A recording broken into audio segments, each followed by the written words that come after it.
Like many religious leaders, the early life of Dwight York, also known as Malachi Z. York, is not well documented. He claimed to have been born in Sudan on June 26, 1945. York admits in his writings that he became involved in criminal activities during his teenage years. He was sentenced to 3 years in prison for statutory rape, possession of a dangerous weapon, and resisting arrest in 1965. While incarcerated, he converted to Islam. After his parole, he began attending services at the Islamic Mission of America Incorporated in New York City, founded by Sheikh Dawood Faisal. Sheikh Dawood Faisal came to New York City from Grenada in 1904. While the Ahmadiyya movement, the Nation of Islam, and the Moorish Science Temple promoted their heterodox Islamic beliefs, Faisal hoped to lead Americans to Orthodox Sunni Islam. In 1939, he founded the Islamic Mission of America, which attracted thousands of converts and became a place of worship for newly arrived Muslim immigrants. It is estimated that Sheikh Dawood Faisal converted over 10,000 Americans to Sunni Islam before 1959. Dwight York made a small living selling alleged African products to New York City passerbys while educating himself on the various beliefs that were circulating throughout Harlem and Brooklyn. He developed his own theology, which claimed that Black people were not Asiatics or members of the lost tribe of Shabazz like the Moorish Science Temple and the Nation of Islam had taught. Instead, they were Nubians, a people who were spiritually asleep. Nubians were said to be descendants of ancient Egyptians and Sumerians who established their great civilizations after arriving to Earth from a planet called Risk. In 1967, York started his first religious community called Ansaar Pure Sufi and called himself Isa Abdullah. His followers wore tunics and a symbol which combined the Islamic crescent, the Star of David, and the Ankh. In 1968, York changed the name of his group to the Nubian Islamic Hebrew Mission and changed his title to Imam. He incorporated an additional teaching that white people were Canaanites whose skin color came from the curse of Ham. His followers traded their tunics for dashikis and fezes. In 1969, the group's name changed again to the Nubian Islamic Hebrews.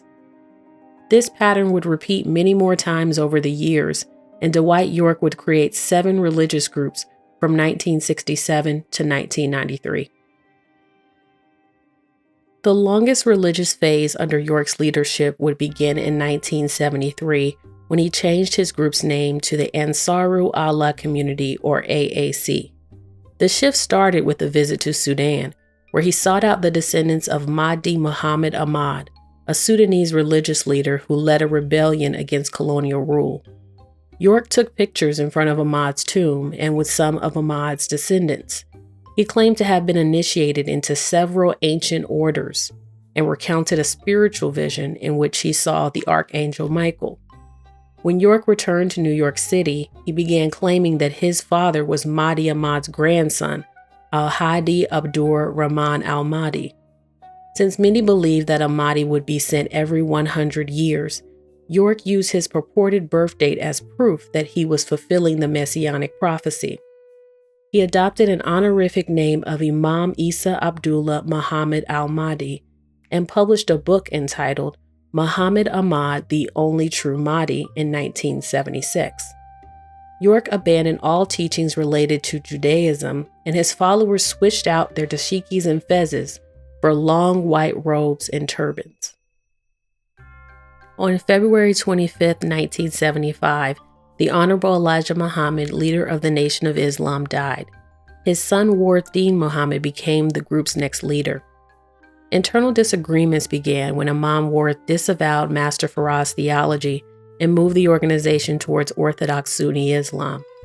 In 1976, Imam Warith made the first of many organizational name changes when he announced that the Nation of Islam would be called the World Community of Islam in the West. Many members of the previous Ansaar Pure Sufi group defected to Imam Warith's organization as Dwight York made his own ideological shifts. The AAC grew through missionary work in cities like Atlanta, Washington, D.C., and Philadelphia. It purchased 30 buildings, a large residence, a bookstore, 2 recording studios, several restaurants, a grocery store, and a laundromat. Investigators believe that about 500 people were living in the community in Brooklyn, New York at that time. Later, an informant would report that the movement grew to around 3,000 total followers by the late 1970s. In the 1980s, AAC communities were established in Canada, the Caribbean, and the United Kingdom. In 1983, York purchased a $145,000 lodge in the Catskill Mountains and called it Camp Jazir Abba. This property functioned as a space for retreats, workshops, and so-called military training. The AAC hierarchy included 2 broad categories of members: associates and committed members. So-called associates were those who dabbled in the AAC theology and lifestyle. They followed the organization's mandates with regard to dress and participated in meetings, but they were not trusted members of Imam York's circle. Some sold AAC products on the streets while living in the communal residences. Within the committed members group, there were several levels: teachers, missionaries, bodyguards, wives, and concubines. Imam York taught that although Islam allowed a man to have up to 4 wives, this provision was only allowed for top leaders. Members were separated into 2 orders based on sex. Men were a part of the Order of Melchizedek, and females were a part of the Order of the Eastern Star. When a new member joined, they donated all of their money and possessions to the community. Both married and unmarried members were forced to live in sex-segregated living quarters. Each women's room housed up to 6 people who slept on mats, kept their belongings in a bag, and shared 1 bathroom. Most of the organization's daily activities were carried out by women. They managed the newsletter, school, housing, and finances almost exclusively. Imam York's wives oversaw this work and served as leaders in different areas. Men's rooms had even fewer creature comforts. There was no heat, running water, or beds. Men were expected to work as propagators, a term used to describe the process of raising funds and finding new members for the organization. Men were only allowed to spend a night with their wives if they donated a certain amount of money to the organization on a regular basis. These meetings took place about every 3 months in a space called the Green Room or Eden. Imam York frequently approached men's wives and asked them to become his wife or his concubine. Members were mostly told to choose their own partners. In some cases, Imam York would assign mates to loyal male members. Other times, he would intentionally match 2 incompatible people together as a joke. Contact with anyone outside of the organization, including friends and family, was strictly forbidden. Children were separated from their parents and slept in their own quarters. They attended the AAC school where they were taught Hebrew, Arabic, and Nubic, a language created by Imam York that was a fusion of Arabic and AAVE. The children were not taught to speak English.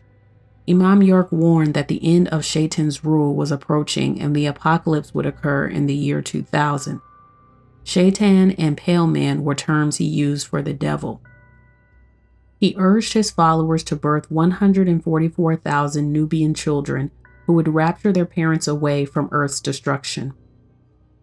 Former members reported widespread child abuse. York's wives curried favor with him by bringing him new victims. Some of them abused children themselves. At first, the AAC appeared to be a religious organization committed to community uplift. Formerly dangerous, drug-laden neighborhoods were quickly transformed when the AAC established a location nearby. The mayor of New York and the Brooklyn Police Department praised the AAC for its urban renewal successes. In the late 1970s, a coalition of critics and investigators began exposing the truth.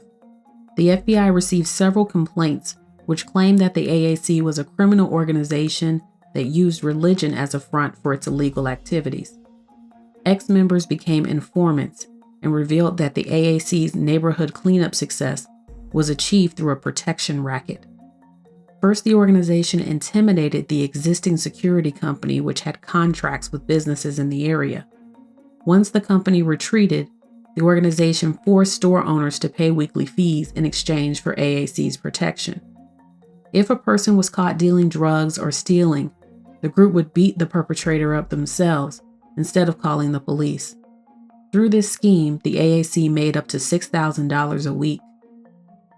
Another source of income was public assistance. Women with children were expected to apply for welfare benefits, cash the checks, and give the money to the AAC. When a woman got pregnant, she would give a sample of her urine to other women in the community. These women would apply for benefits using the urine along with fake names and addresses.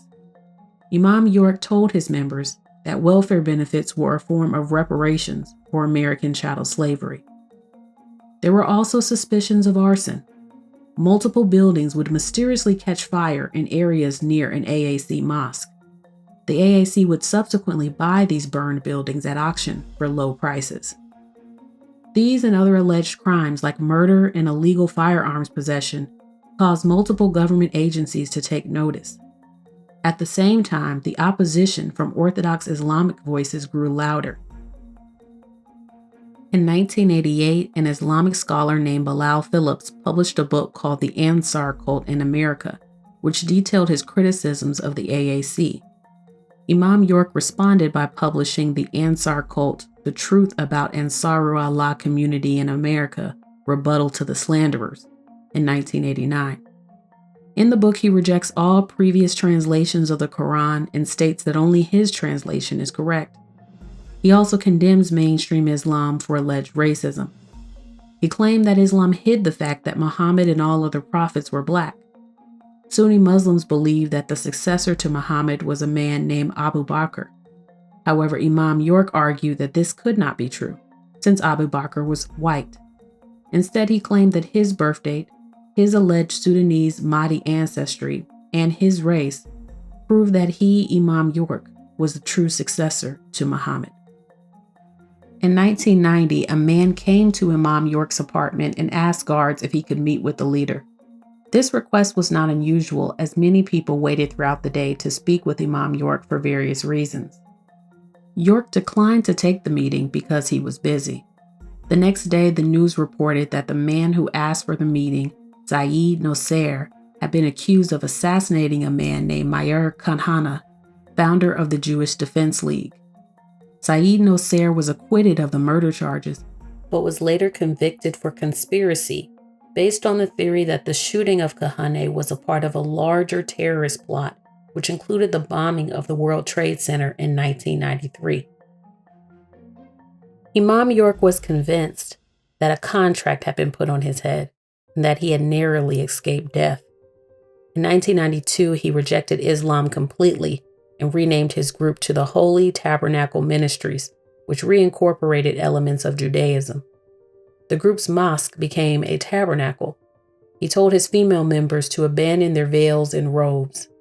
Suddenly, they were free to wear shorts, drive cars, and preach in the tabernacle. In 1993, York changed the name of his group to the United Nubian Nations of Moors. The group sold all their properties in Brooklyn and bought 475 acres of land in Eatonton, Georgia. They used this land to build replicas of Egyptian monuments and called the property Tamaray. York began teaching his followers that they were a part of a sovereign nation and changed his own name to Chief Black Eagle. He now claimed that Black people had migrated to North America before European colonialism and formed civilizations across many states. York also bought a $500,000 mansion in Athens, Georgia, for his private use. The group changed its name a final time to the Yamasee Native American Moors of the Creek Nation. By 2001, 100 members lived in Tamaray and 400 other members lived in surrounding areas. Members who lived on the land were charged $25 a year for so-called passports, which allowed them to come and go freely. The real Yamasees were a coalition of multiple Native American ethnic groups who lived in Georgia near the Savannah River. They fought other tribes and European colonists in order to maintain their independence. By 1727, their numbers dwindled due to a combination of military defeats and disease. Almost immediately, Creek Nation Moors clashed with the neighboring communities. They opened a nightclub called Club Ramesses on their property, where they hosted festivals and other events. One festival reportedly earned $500,000 in revenue. However, the Tamaray land was not zoned for use as a festival ground or nightclub, and the authorities filed an injunction against the group. In 1999, a lawsuit was filed, which aimed to force the Creek Nation Moors to use the land for agricultural and residential purposes only. When York refused to comply, the city took the additional step of padlocking the nightclub's doors. In response, the group dropped leaflets accusing the white residents of racial profiling. A dead dog was left on the doorstep of the county attorney. They alienated the black community by disrupting the local NAACP chapter and circulating leaflets which called two local black leaders house niggas. Despite the opinions of the locals, the Creek Nation Moors were able to convince national activists that their civil and religious rights were being violated. Reverend Al Sharpton and Reverend Jesse Jackson traveled on separate occasions to Tamaray to show their support for the group's economic and religious activities. On May 8, 2002, officers from the FBI, ATF, state police, and local police descended upon Tamaray. Dwight York and his so-called main wife, Kathy Johnson, were arrested for child molestation, racketeering, and transporting minors across state lines for sexual use. York was eventually sentenced to 135 years in federal prison. Kathy Johnson was sentenced to 20 years for her role in the child abuse, with 2 years set to be served in prison and 18 years set to be served on probation. The Tamaray property was sold and all of its monuments were demolished. Dwight York's arrest didn't end his influence. In 2004, 7 Macon, Georgia police officers resigned to protest York's prosecution. Later, 5 of these officers were hired as guards for a jail in Clark County, Georgia. In 2005, 4 of these guards were fired and 1 guard resigned when authorities discovered that they were infiltrating the jail to promote York's teachings. The officers smuggled in York's writings and encouraged prisoners to rebel against the other guards. They also gave prison benefits to those who converted to the Nubian religion. In August of 2009, a hearing was held for York's federal appeal. 300 supporters attended. Dwight York's son, Jacob York, left his father's group in 1990. He helped police build their criminal case by locating victims of his father's abuse.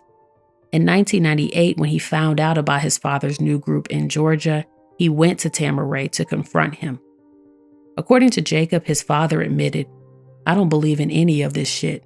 If I had to dress up like a nun, if I had to be a Jew, I'd do it for this type of money." People were attracted to York's groups because they sought a religion that was pure and free from European influence. They were attracted to the aesthetic of clean living cultivated by the strict rules of the community. They also felt that York was leading them through a spiritual maturation process, which required them to learn various, sometimes contradictory religious traditions in order to reach the ultimate truth. By the time his followers moved to Tamaray, they claimed they had been successfully inoculated by York against all foolish, false religious beliefs. However, York's motivations appear more straightforward and sinister. He changed his theology not to promote spiritual growth, but to avoid prosecution for his crimes. The many religious changes were also a loyalty test. He wanted to ensure that members were loyal first and foremost to him, and not to any independent set of principles. While it's not wrong to experiment with new religious identities, we must be careful that we don't give others the power to choose those identities for us.